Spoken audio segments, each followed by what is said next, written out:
तो आइए दोस्तों सॉल्व करते हैं क्लास 10 पॉलिनोमियल चैप्टर का बहुत ही इंपॉर्टेंट क्वेश्चन, जिसमें क्वेश्चन हमसे ये कह रहा है यदि बहुपद ये x² - 5x + c के शून्यकों का योगफल और गुणनफल प्रत्येक 10 के इक्वल हो तो हमें क्या करना है, ये और c की वैल्यू फाइंड करनी है। तो इस क्वेश्चन को सॉल्व करने से पहले हम सबसे पहले ये मानते हैं कि माना बहुपद का शून्यक इज इक्वल टू, बहुपद का शून्यक है अल्फा कामा बीटा। तो हम क्या मान लेते हैं, इनके जो शून्यक है वो अल्फा और बीटा है। इसके बाद में हमें ये भी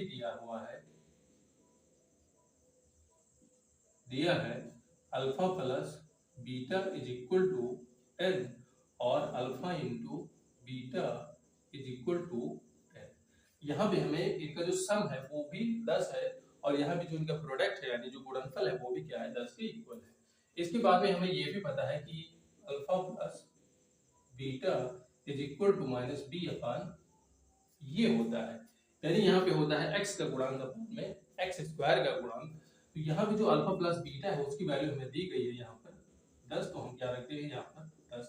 इसके बाद में यहाँ पे माइनस और यहाँ पे जो b की वैल्यू है, तो मैं आपको बता दूं कि ये है ये और ये b और ये क्या है c।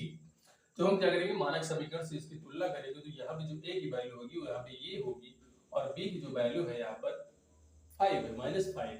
तो हम क्या करते हैं, b की जगह पे यहाँ पे रख देते हैं -5 और अपान में हो जाएगा यहाँ पर a। इसके बाद में अगर हम क्या करें, क्रॉस मल्टीप्लाई करें तो यहाँ पे 10 और ये का मल्टीप्लाई होगा तो यहाँ पे हो जाएगा 10 ये इज इक्वल टू, यहाँ पे माइनस और माइनस का मल्टीप्लाई होगा, यहाँ पे हो जाएगा 5।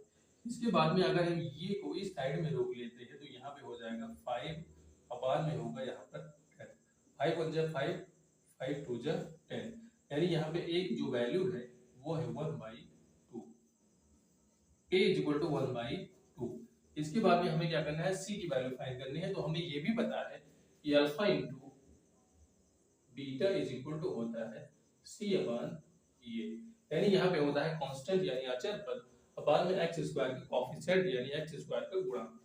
तो यहाँ पे जो अल्फा इंटू बीटा है उसकी जो वैल्यू है वो भी क्या है, 10 ही है।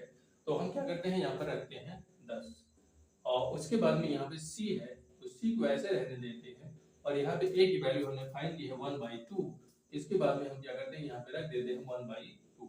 तो ये जो 2 होगा वो ऊपर जाके c से मल्टीप्लाई करेगा तो यहाँ पे हो जाएगा 10 इज इक्वल टू 2c और ये 2c ये डिवाइड होगा तो 2 1 जा 2 और 2 5 जा 10।